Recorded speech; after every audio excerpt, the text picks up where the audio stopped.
there's, you know, definitely amazing charities out there that are right here in America. You don't have to travel, you know, 30-hour flights, and you don't have to give $1 billion.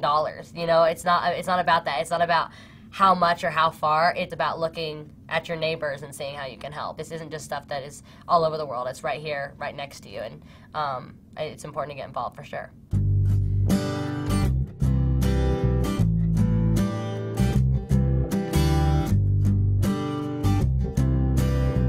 Hazard and Appalachia are very close to me and my family and a lot of the work that we do because my dad's from Kentucky, a lot of my family is from Kentucky.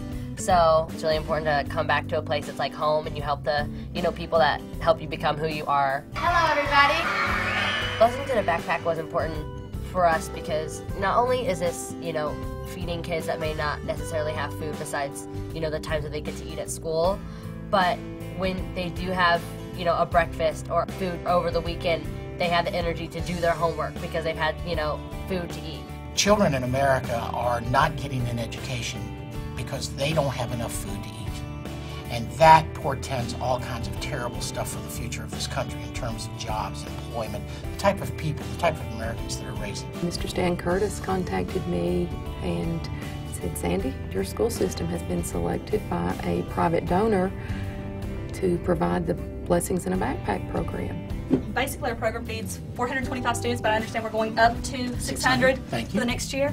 And we are so thankful for the money. We've been able to help so many students be able to improve their grades, improve their scores. Do you know public schools in America serve more food on Fridays and on Mondays than any other day of the week? But 62% of all children in public education in America depend upon the government to feed them Monday through Friday, which means they're at risk of not having anything on the weekends. It creates a scenario where if the children are exposed to the lack of food on the weekend, then it affects how they perform on Monday and Tuesday.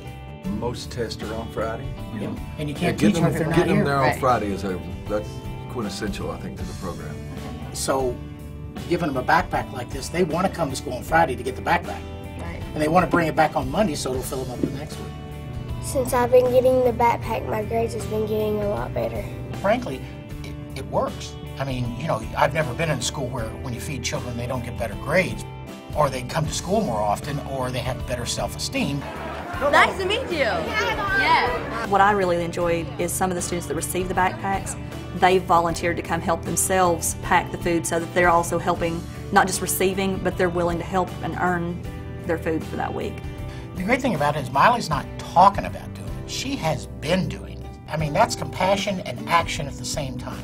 And America needs a lot of that. America needs a lot of that yakking to quit happening and a lot of doing to start. Miley Cyrus, everyone loves her here. It's crazy. And we here pretty much feel that we're not even on the map. And then for someone like Miley Cyrus to come here to the little small town of Hazard and do such a wonderful thing, it just makes you feel great. It makes you feel like, wow, you know, we really are on the map. There you go, babe.